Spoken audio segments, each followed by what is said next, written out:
Candidate जो है उसकी इमेज के मुताबिक उसको क्या इंतखाबी निशान लॉट हो सकता है? सोचिए, यूसुफ रज़ा गिलानी, सोहन हलवा, और वो भी हाफिज का।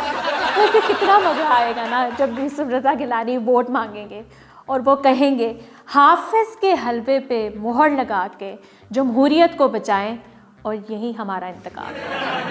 अच्छा, वैसे शहबाज शरीफ को कौन सा इंतखाबी निशान जो है वो सूट करेगा? बोट, बूट नहीं कहा मैंने बोट कहा है। बोट मतलब कश्ती।